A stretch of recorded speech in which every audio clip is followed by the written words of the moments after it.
Anak, kakain na. Pa, nandito na.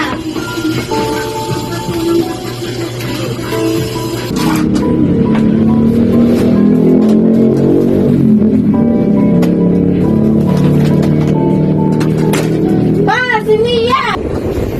Biya, anak, gising. Tumawag ka ng tricycle. Gising!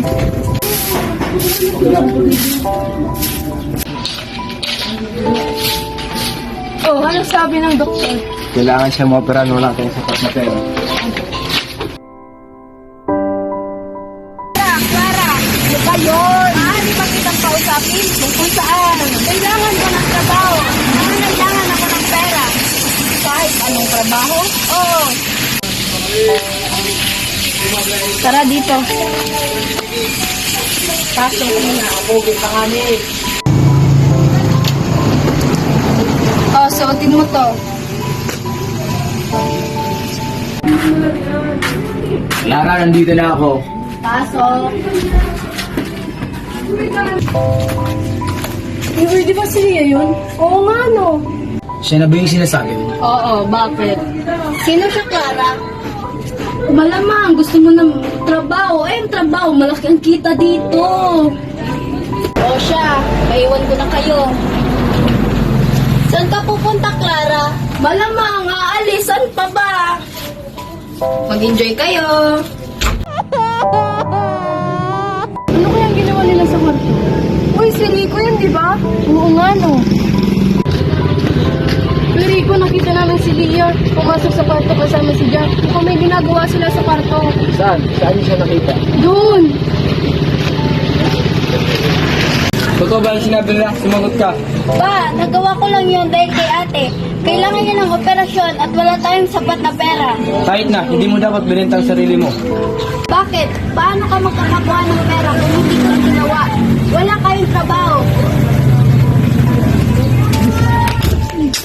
Hoy, Clara, Sino ka ba? Bakit ka ba nanunulak? bakit mo binigyan ng ganong trabaho si Lila? Huwag ako ang sisihin mo. Anak mo ang kusang lumapit sa akin. Wala akong kasalanan dyan. Ako ay may kasalanan kung bakit nagkaganyan si Lia kasi pabaya kang ama.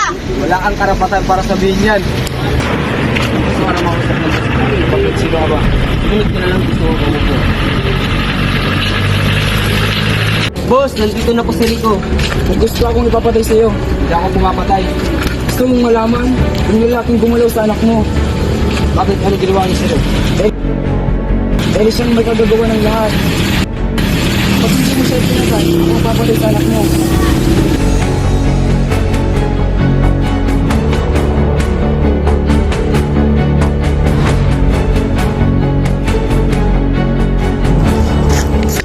Huwag kang gagalaw. Ang gagawin mo, Rico, nagkasin ako ni David.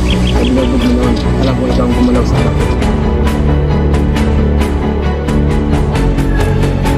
Kasalanan mo lahat.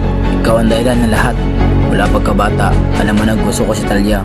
Pero anong ginawa mo? Ginaga mo siya sa akin. Nakita kita na may dalang bulaklak. Kaya alam ko kung saan ka pupunta. Kaya tinuon kong galit ko kay David. Alam mo naman na noon pa ako nang gusto ni Talia.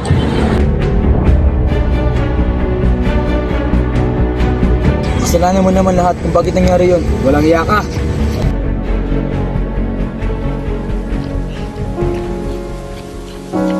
Ko, patawad sa lahat ng nagawa ko. Pinatay ko si Jack. Ginawa ko ito dahil sa pagnanais na makaganti ako upang maprotektahan ang aking mga anak. Ma, bakit mo yung nagawa? Patawad anak. Wala akong ibang naisip kundi ang kaligtasan niya. Patawad. Ma, bakit tayo aalis? Ayoko na umalis dito. Dito na ako yung laki. Kailangan natin ng bago simula. How you even thought it could be right. 'Cause everything we cherished is gone, and in the